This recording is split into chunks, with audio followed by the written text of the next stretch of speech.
नमस्कार साथियों, स्वागत आपका, अभिनंदन आप ही के YouTube चैनल पर। भाई आप लोगों भी अपने विचार रखिए। तथ्य अभी मैं आप लोगों के सभी के सामने रखता हूँ। ये जो हम अभी देख रहे हैं, कल सुबह पेपर दूंगा, उसे सोल्व करके वापस भेज देना। ये पूरी जानकारी देखिए। यूके ट्रिपल एस सी की परीक्षा होती है 21 सितंबर को। खालिद ने एक दिन पहले रात को अपनी बहन को कहा था कि कल सुबह पेपर दूंगा, उसे सोल्व करके उसी नंबर पर वापस कर देना और नंबर भी क्या कर देना, डिलीट कर देना। बहन ने बिल्कुल वैसे ही किया। नंबर डिलीट होने के कारण पुलिस भी उस नंबर की तलाश नहीं कर पा रही है। खालिद की बहन ने 2 बार व्हाट्सएप से उस नंबर पर बात की थी। हरिद्वार पुलिस की ओर से बहन से की गई पूछताछ में यह बात भी सामने है कि अब खालिद की गिरफ्तारी के बाद ही अगले राज खुल पाएंगे। यूके ट्रिपल एस सी का परीक्षा प्रश्न पत्र बाहर आने के सामने नया खुलासा हुआ है। जांच में सामने आया है कि खालिद मोहम्मद ने परीक्षा से एक रात पहले ही, यानी कि उसको पता था, अपनी बहन को बताया था कि सुबह पेपर मिलेगा। यानी कि वो पक्का था कि उसको पेपर मिल जाएगा, इतना वो आश्वस्त था कि उसको पेपर मिल जाएगा। पहला फॉल्ट, पहला नोट कर लीजिएगा, यानी कि कहीं ना कहीं चूक तो हुई है। अब नंबर डिलीट हो जाने के कारण पुलिस उसे संपर्क नहीं पा रही है, अब मुश्किल हो रहा है। दूसरा ये भी है कि खालिद मिला ही नहीं। खालिद दोस्तों फरार है। सूत्रों के मुताबिक आशंका और गहरी हो गई है। खालिद के साथ और लोग भी इस गड़बड़ी में शामिल हो सकते हैं, जिसके लिए हम बार बार और बेरोजगार संघ दोस्तों आवाज़ उठा रहा है। आगे ने यह भी बताया कि परीक्षा केंद्रों पर जैमर लगाए गए थे और मोबाइल फ़ोन बाहर रखे गए थे। अब जैमर की स्थिति देख लीजिए, खुद आयोग की ज़बानी। अब कितने तगड़े इंतजाम थे ये तो आप खुद ही पढ़ लीजिएगा। एक्सक्लूसिव रिपोर्ट दे रहा हूँ। यूके ट्रिपल एस सी परीक्षा केंद्रों पर जैमर तो थे पर काम के नहीं थे, तो फ़ायदा क्या है? दूसरी फॉल्ट, ये दूसरा फॉल्ट है। तकनीकी खामी, ज़्यादातर केंद्रों पर 4G नेटवर्क होने वाले जैमर लगे। जहाँ से पेपर बाहर आया वहाँ काम नहीं कर रहा था जैमर। तो ये 2-3 फॉल्ट अभी मैं गिना रहा हूँ। स्नातक स्तरीय परीक्षा में 445 केंद्रों पर परीक्षा हुई। कक्ष संख्या 22 था। पर्यवेक्षक ने मौखिक तौर पर परीक्षा केंद्र में जैमर न चलने की शिकायत भी की थी। और आयोग के सचिव डॉक्टर शिव कुमार बरवार का कहना है कि वहाँ पर जैमर काम नहीं कर रहे थे। क्यों नहीं कर रहे थे? यह देखिए, यहाँ पर हमने पूर्व केंद्र को पत्र भेजा था जिस पर कैबिनेट सेक्रेटरी ने ECIL को 4G 5G अपडेट जैमर लगाने के निर्देश दिए थे। हमारे अधिकतर परीक्षा केंद्र पर 4G जैमर लगे थे, कुछ एक पर 5G जैमर थे। जहां परीक्षा का पेपर बहाया वहां जैमर काम नहीं कर रहा था। इसकी जांच की जा रही है। डॉक्टर शिव कुमार बरनवाल सचिव हैं अधीनस्थ सेवा चयन आयोग के। तो 2 फॉल्ट मैं आपको गिना चुका। तीसरा देखिएगा, यह दोस्तों प्रोफेसर सुमन खालिद की एक बहन ने पुलिस से पूछताछ जारी है। पेपर लीक मामले में 5 पर केस है और 1 गिरफ्तार हो चुका है। प्रोफेसर सुमन है, ये खालिद हैं।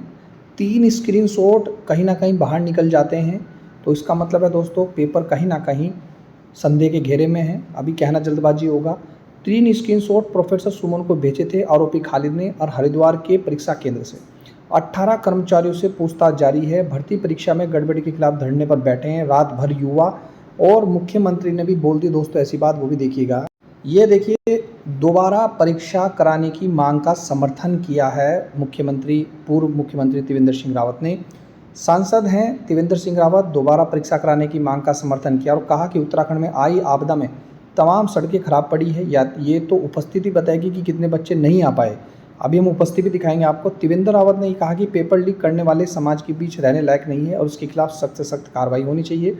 पुलिस जांच पर टिका है परीक्षा का भविष्य। देखिए, उत्तराखंड की UK triple S C paper leak प्रकरण में पूर्व में भी कुछ ऐसा ही हुआ था।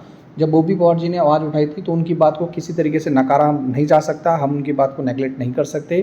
शुरू में जब पहले एक एग्ज़ाम वीडियो वाला हुआ था, तब भी हमने बोला था कि कहीं ना कहीं परीक्षा संदेह के घेरे में है। और जैसे जैसे पढ़ते खुलती रही तो कई लोगों की गिरफ्तारी हुई। आयोग के सचिव अध्यक्ष ने इस्तीफा तक दिया, तो उनकी बात को ऐसे नेगलेक्ट नहीं कर सकते। कहीं ना कहीं जांच तो होनी चाहिए। अब रिपोर्ट जांच टीम को सौंप दी है। माना जा रहा है यदि पुलिस जांच के प्रश्न पत्र व्यापक स्तर पर वायरल होने की पुष्टि होती है तो भर्ती परीक्षा को निरस्त किया जा सकता है। संभावना यही जताई जा रही है कि जिस सेंटर पेपर बाहर निकला है उस सेंटर को रद्द कर दिया जाए, उस सेंटर को भी रद्द कर दिया जाए। और हम अपने मंतव्य से कह रहे हैं, अपने विचारों से कह रहे हैं, अगर एक क्वेश्चन भी बाहर आता है दोस्तों, वो पेपर की शुचिता पर सवाल उठाता है, वो संदेह के घेरे में आता है। कुछ नहीं पता कि दोस्तों आजकल सोशल मीडिया का ज़माना है कि एक क्वेश्चन गलत होने पर 0.5 मार्क्स से ना जाने कितने बच्चे, में टीचर हूँ मुझे पता है कितने, ना जाने कितने बच्चे बाहर निकल जाते हैं और कितने बच्चे दोस्तों नौकरी पा लेते हैं। तो एक क्वेश्चन भी अगर बाहर निकल रहा है तो बहुत बड़ी लापरवाही है और कहीं ना कहीं परीक्षा जो है संदेह के घेरे में है। दोस्तों मैं तो हमेशा बोलता हूँ ये आप लोगों का ही चैनल है। एक दिन पहले मैंने बोला दोस्तों आप लोगों के क्या विचार हैं? क्या सीबीआई जाँच होनी चाहिए? तो ये आप लोगों ने कहा कि हाँ 95% लोग यानी कि 100% लोग कह रहे हैं भैया सीबीआई जाँच होनी चाहिए और 4% ऐसे लोग हैं जो कह रहे हैं कि नहीं होनी चाहिए। नहीं वाले कमेंट करके ज़रूर बताएँ और किसी ने भी दोस्तों यहाँ पर कमेंट नहीं किया। तो ये भी यानी कि 100% कहीं न कहीं मानते हैं। आप लोग जेन्युइन कमेंट कीजिए इस वीडियो पर ताकि मैं अपनी आपके कमेंट भी दोस्तों सरकार को दिखा सकूं, आयोग को दिखा सकूं। इधर मुख्यमंत्री जी धामी जी क्या कहते हैं? देखिए धामी जी ये मैं आपको बता दूं जो मीडिया है इसने बिल्कुल बेकार कर दिया है। देखिए इधर क्या बोल रहे हैं, ये भी बड़ा एक अचंभे वाली बात है। नकल व कोचिंग माफिया सरकार को बदनाम करने का रच रहे हैं षड्यंत्र। अब कौन है भाई? ऐसा तो नहीं है खैर कि कोई भी कोचिंग नहीं चाहेगा सरकार बदनाम हो। उसका काम है सिर्फ पेपर कराना, मतलब बच्चों को अच्छी तैयारी कराना, पेपर से संबंधित जो भी उसमें एग्ज़ाम इम्पोर्टेंट क्वेश्चन आते हैं वो दोस्तों कराना है। ऐसा नहीं है कि सरकार के चक्कर में पड़ेगा कोई भी कोचिंग सेंटर।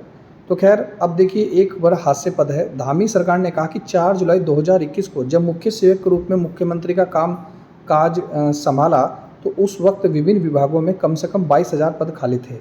अब सरकार के प्रयासों से 25,000 से अधिक युवाओं को सरकारी नौकरी मिल चुकी है। जब 22,000 पद खाली थे तो 25,000 आपने युवाओं को नौकरी क्या दी?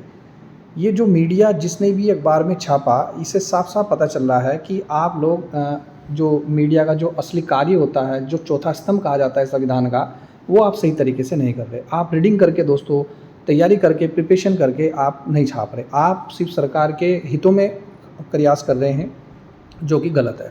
जो जेन्युइन है वही मुद्दे उठाने चाहिए, जो सच है वो आपको बताना चाहिए, चाहे वो सरकार के पक्ष में हो बात या विपक्ष में हो। जो सच है सर्वदा सत्य है, जो ग्राउंड जीरो की रिपोर्ट है वो आपको बतानी चाहिए। इधर आप कह रहे हैं कि 22,000 पद खाली हैं और इधर कह रहे हैं कि 25,000 से अधिक युवाओं को नौकरी दे दी। How is it's possible? 22,000 पद खाली हैं, 25,000 नौकरियाँ दे दी तो 3,000 पद कहाँ से भर दिए? तो ये कहीं न कहीं दोस्तों अचंभे वाली बात है। दूसरा एक और भी बात है, मुख्यमंत्री धामी जी का साफ-साफ कहना है, हम तो देखो दोस्तों जेन्युइन वीडियो बनाते हैं, आप लोग देखते भी रहे हैं। आज तक दोस्तों कोई ऐसी वीडियो नहीं बनाई किसी के पक्ष और विपक्ष में, हमेशा जेन्युइन वीडियो बनाई। जो है आप लोगों के सामने है, आप लोगों की बात उठाते हैं। यहाँ पर देखिए स्नातक स्तरीय परीक्षा में ऐसा प्रयास किया है कि यह पेपर लीक जैसा मामला नहीं है। नकल माफिया को किसी स्थिति में बख्शा नहीं जाएगा। ऐसा षड्यंत्र पूर्व में भी हो चुका है पर सरकार की पारदर्शिता संग परीक्षा को संपन्न करा दिया। लेकिन धामी जी ने एक बात और भी बोली थी कि एक एग्ज़ाम कैलेंडर के बाद वो सीबीआई जांच कराएंगे। आज से ठीक 3 साल पहले उन्होंने ये बात बोली थी और नहीं तो मैं आपको दिखा भी दूंगा, प्रूफ है मेरे पास इस बात का कि एग्ज़ाम कैलेंडर में जो परीक्षाएं हैं लंबित हैं उनको होने दीजिए, उसके बाद सीबीआई जांच करा दी जाएगी। लेकिन आज से 3 साल से अब तक कम से कम 3 एग्ज़ाम कैलेंडर या उससे ज़्यादा एग्ज़ाम कैलेंडर दोस्तों आ चुके हैं और अब तक सीबीआई की जांच मांग नहीं हुई। और ये मेरे खुद के पर्सनली विचार नहीं है, मैंने दिखाया अभी कि 95% लोग चाहते हैं कि भैया सीबीआई जांच होनी चाहिए। और इसमें हर्ज क्या है? दूध का दूध पानी का पानी हो जाएगा। तो ये थी दोस्तों अब तक की रिपोर्ट। मिलता हूँ नेक्स्ट वीडियो में। वीडियो देखने दोस्तों धन्यवाद। जय हिंद, जय उत्तराखंड।